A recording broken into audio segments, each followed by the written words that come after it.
Good morning on this very cold Saturday morning in the city of Atlanta. We are looking outside over Midtown right now where it looks beautiful.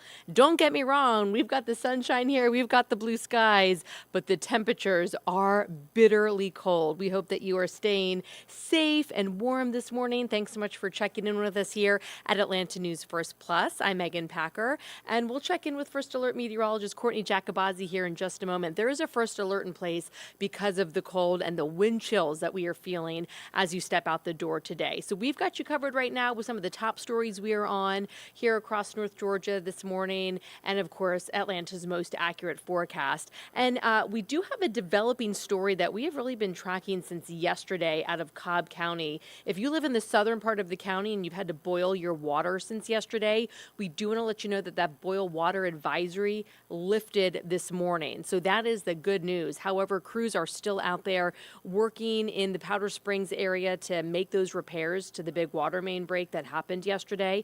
You can see here in our video, it's a pretty extensive project.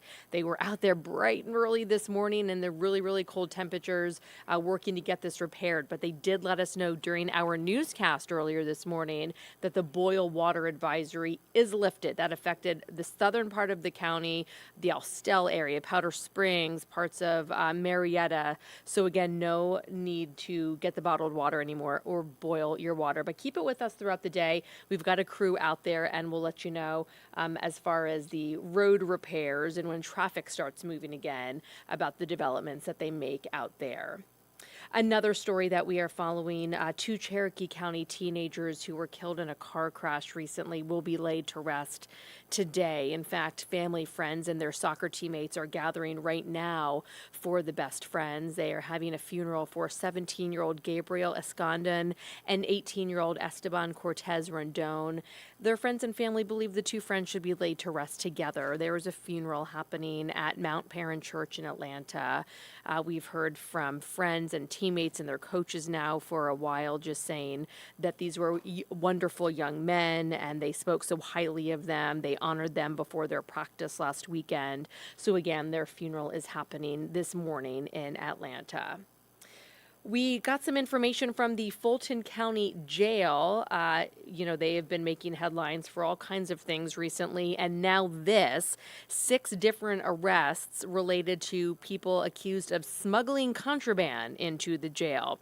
People who work for a food service provider that's contracted at the jail, along with a now fired detention officer and a former inmate are all facing charges related to this. The Fulton County Sheriff's Office started an investigation after cigarettes were found in a food tray at the Rice Street Jail last month. So the Sheriff's Office says it turns out that this was a pretty organized operation that brought in more than 6 figures over the past year. So again, the people facing charges right now work for a food service provider. They are the contracted company that provides the food there at the jail, and then a deputy who was a detention officer there. That person's been fired, and also a former inmate who had been out on bond.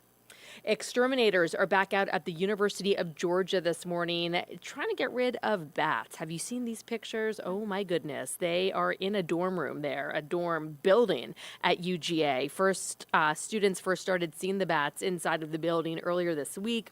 The school has since hired a company to get in there and try to get the bats out, sealing off the area where they were getting in. Yesterday's weather, though, was a bit of a problem for them. The high winds were preventing the crews from sealing that area where the bats appear to be getting in. But they are back out there this morning, and we'll keep you posted as we learn more. But yes, the students have been sharing pictures of hallways blocked off and emergency exits, just stairwells rather taped off. So that is certainly an unnerving sight if you are a student in that UGA building, no doubt. All right, let's get back to the weather. A very frigid weather weekend indeed. And we've got some tips from Georgia Power. We know that you might be thinking of ways you want to stay warm, but you also maybe want to save some money right now. They are urging you to conserve power if you can. Don't use unnecessary electronics, they say, like your washer and dryer, dishwashers, ovens or lights to save on electricity. They recommend keeping your blinds and curtains open when it's sunny outside, like what we're seeing today, to naturally warm your home, but to close them at night to keep some of the chill out.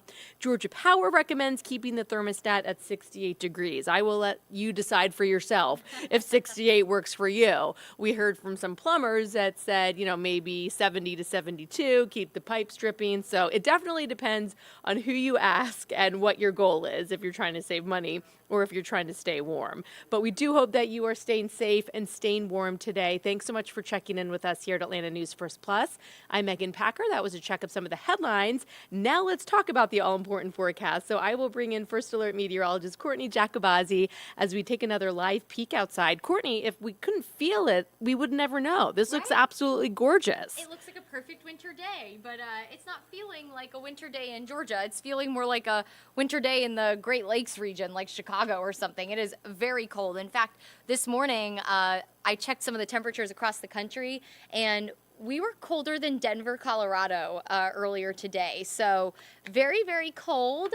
It's one of those days where it looks pretty, but it doesn't feel quite so pretty, does it? We have first alert in place because of the Arctic air that continues to settle in here across North Georgia, and that will continue into tomorrow morning. We have a wind chill advisory through noon today because of the dangerously cold wind chills, and another will begin at 7 o'clock tonight and go through 10 o'clock tomorrow morning. So I'm going to let you know exactly what to expect as we make our way through this very cold weekend, and we'll start with this. So here's a look at kind of what we're tracking as we go through the next week. Again, today, the first alert for the temperatures, it is going to feel like the teens to low 20s today across most of Metro. If you're east of the city, it'll feel more like the mid 20s, but nonetheless, we will stay below freezing all day. So we dip below freezing last night around 8 o'clock at night, and then we're going to stay below freezing all day today and even into tomorrow morning. So that's over 40 hours of a freeze for us. Can't stress enough to keep those pipes stripped. It's really important. Of course, some of the other tips that we've been talking about throughout the week, covering your outside spigots. I'm sure a lot of you already have. Also keeping those cabinet doors open to let some of the heat from inside kind of warm the pipes up, because it is going to be very cold throughout the day today. Tomorrow, we continue our first alert for the morning, because the morning will be back in the teens, feeling more like the single digits, but a warmer afternoon, and that'll kick off a nice little warming trend for us. The week ahead looks a lot warmer, in fact, above average, with highs back in the 60s, but we will be unsettled as well with some higher rain chances. So here's a look at what to expect today. As we make our way closer to noon, so over the next hour, temperatures in the mid-20s, feeling more like the teens, and again, heat of the day by 3 o'clock, it's going to struggle to feel warmer than the upper teens to low 20s, with highs near 30, lots of sunshine. If you have any evening plans tonight, it'll feel more like the teens by 6 o'clock, and then by 9 o'clock, it'll feel like 10 degrees. So I would suggest some indoor plans today. Definitely not an outside kind of day. This is dangerous cold. If you're outside for more than half an hour, that can lead to some of the winter-related illnesses like hypothermia, also frostbite. So you just want to make sure that you're bundling up and staying warm, preferably inside. Overnight tonight, lows as cold as 10 up in the mountains to 18 degrees in Atlanta, 19 for Eatonton tomorrow morning, 15 down in LaGrange, and it will feel near or below zero again tomorrow as that wind continues. Won't be quite as windy today. We could experience gusts 25 to 30 this afternoon.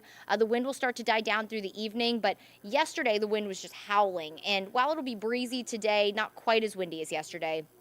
And then the wind will continue to die down overnight, but still be in place enough to make it feel dangerously cold tomorrow morning. Now, tomorrow's highs, upper 30s to low 40s with lots of sunshine. That'll kick off a nice little warming trend for us. In fact, take a look at this. The temperature outlook for next week from the Climate Prediction Center shows the lower 48 states pretty much all in the orange and red, which means above average temperatures. Average for us right now in the 50s, and this will thaw out the lower 48. A lot of the country dealing with ice and snow, and this is welcome news, as that'll kind of help thaw everybody out a little bit as we head into next week. And again, that means for us, 60s on the way, not only for our afternoon highs, but overnight lows. We'll, again, have a frigid morning tomorrow, hence the first alert. Cold Monday and Tuesday, so you'll still need the coat. Temperatures in the 20s and 30s as you step out the door. But then highs in the, or overnight lows in the 50s come Wednesday morning. So Wednesday morning will be warmer than tomorrow and Monday afternoon. Then we go near 60 Thursday and Friday morning. That's as clouds build. We'll have a warm front to our north, which will pull in southerly flow to leave us warmer.